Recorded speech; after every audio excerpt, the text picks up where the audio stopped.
Welcome back सुप्रभात news MP. चलिए देखते हैं मध्य प्रदेश की छोटी एवं बड़ी खबरों को। शिवराज सरकार की मुख्यमंत्री कन्या विवाह योजना, मिलेगी आर्थिक सहायता। मध्य प्रदेश में आर्थिक रूप से कमजोर परिवारों को अपनी बेटी की शादी के खर्च की चिंता अब नहीं होगी।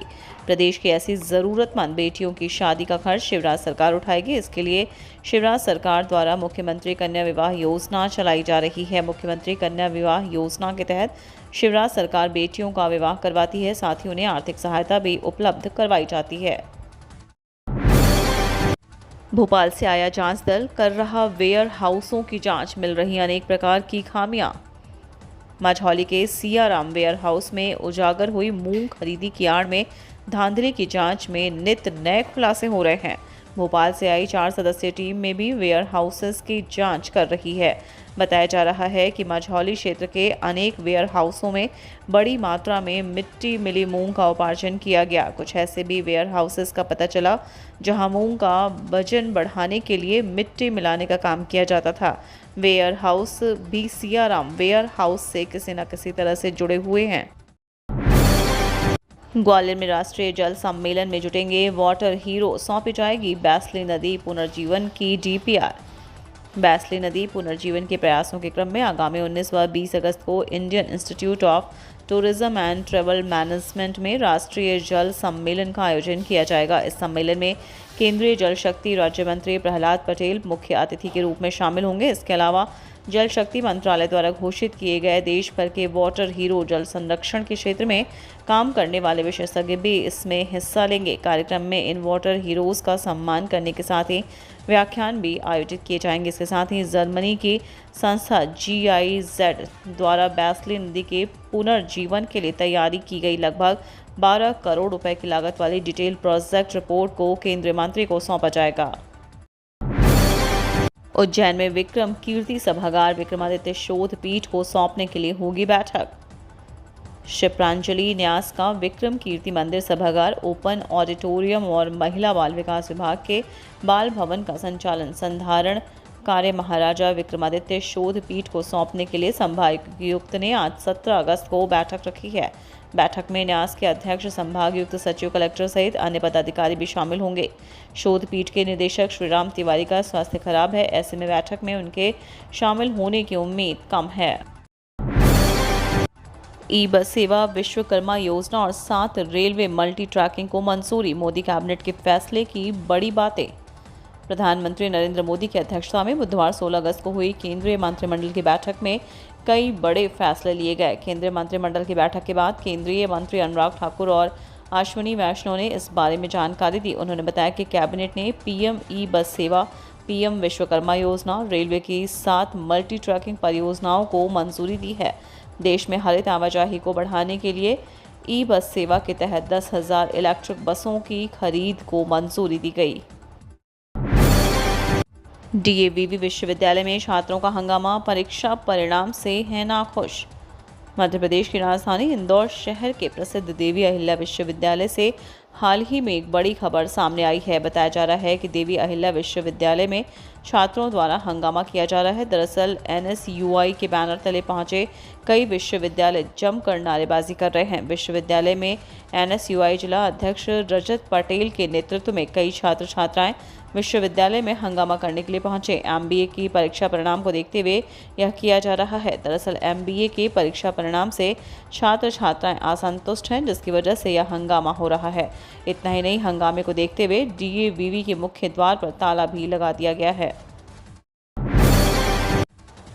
MP मेट्रो रेल कॉरपोरेशन में निकली वैकेंसी, 10वीं पास से लेकर ग्रेजुएट कर सकेंगे अप्लाई, 1 लाख तक मिलेगी सैलरी। नौकरी की तलाश कर रहे युवाओं के लिए अच्छी खबर है। Madhya Pradesh metro rail corporation limited में वैकेंसी निकली है। इसके लिए 10वीं पास से लेकर ग्रेजुएट उम्मीदवार Madhya Pradesh metro rail corporation के ऑफिशियल वेबसाइट mpmetrorail.com पर जाकर 31 अगस्त तक ऑनलाइन अप्लाई कर सकेंगे। उम्मीदवारों का सिलेक्शन रिटन टेस्ट के आधार पर किया जाएगा। इसमें सेलेक्ट होने पर उन्हें हर महीने 1 लाख रुपए तक सैलरी दी जाएगी। पर्वतारोही अंकित सेन ने यूरोप की सबसे ऊंची चोटी पर फहराया तिरंगा। हमारे देश के स्वतंत्रता दिवस के मौके पर सिर्फ भारत ही नहीं, दुनिया के कई कोने में तिरंगा पूरी शान से लहराया है। जबलपुर के जाने माने पर्वतारोही अंकित सेन ने यूरोप की सबसे ऊंची चोटी पर भारत का राष्ट्र ध्वज फहराने का कमाल कर दिखाया। बता दें कि माउंट एल्ब्रुस यूरोप और एशिया की सीमा पर है, जिसकी बड़ी सीमा रूस से होकर गुजरती है। इसकी सबसे बड़ी चोटी 5,642 मीटर ऊंची है और जो कि यूरोप का सबसे ऊंचा पर्वत शिखर है। पेट्रोल डीजल के नए रेट जारी, मध्य प्रदेश में महंगा हुआ ईंधन। पेट्रोल और डीजल के नए रेट जारी हो चुके हैं। आज मध्य प्रदेश में कई जिलों में ईंधन के भाव में वृद्धि देखी गई है। इसके अलावा आज बिहार, कर्नाटक, केरल, राजस्थान और तमिलनाडु में भी वृद्धि देखी गई है। वहीं ग्लोबल मार्केट में क्रूड ऑयल में नरमी देखी जा रही है। 16 अगस्त को एमपी की राजधानी भोपाल समेत कई जिलों में कोई बदलाव नहीं हुआ। लिस्ट में इंदौर, झाबुआ, नरसिंहपुर, सीहोर, श्योपुर, टीकमगढ़ और अलीराजपुर शामिल हैं। प्रदेश में फ्यूल के रेट महानगरों की तुलना में काफ़ी ज़्यादा हैं। यहाँ पेट्रोल की अधिकतम कीमत 112 रुपये और डीजल की 97 रुपये है। 10वीं पास उम्मीदवारों के लिए सुनहरा अवसर, इंडिया पोस्ट ने 30,000 से ज़्यादा पदों पर निकाली भर्ती।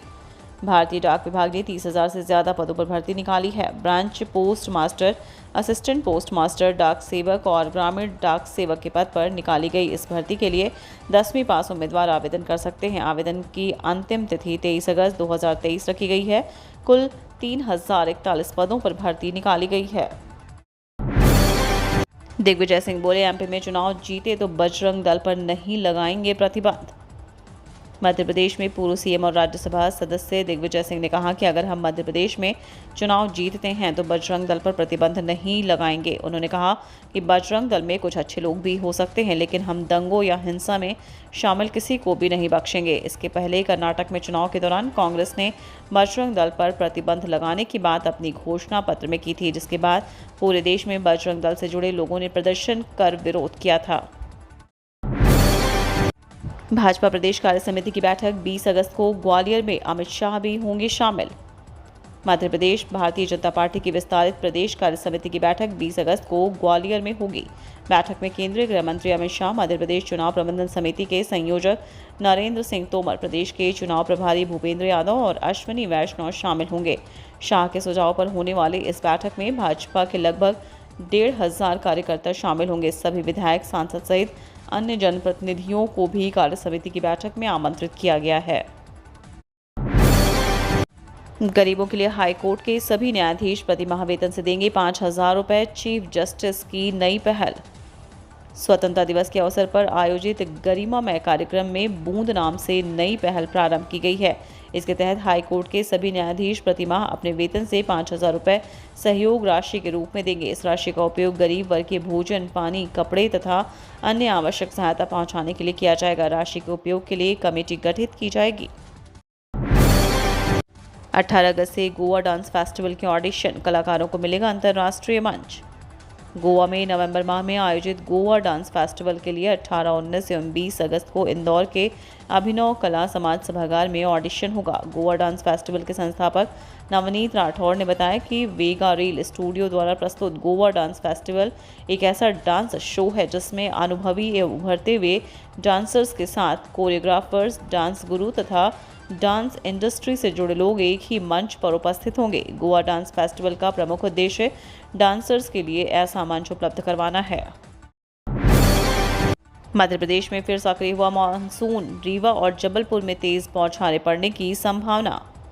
मानसून द्रोणिका अभी हिमालय की तलहटी में पहुंच गई है, लेकिन अलग अलग स्थानों पर बनी 4 मौसम प्रणालियों के असर से मध्य प्रदेश में शिथिल पड़ा मानसून एक बार फिर सक्रिय होने लगा है। इसी वजह से प्रदेश में विभिन्न जिलों में छिटपुट बौछारें पड़ने लगी हैं। मौसम वैज्ञानिकों के मुताबिक गुरुवार को रीवा, सागर, जबलपुर, शहडोल संभाग के जिलों में बारिश होने की संभावना है। भोपाल संभाग में भी कहीं कहीं छिटपुट वर्षा हो सकती है।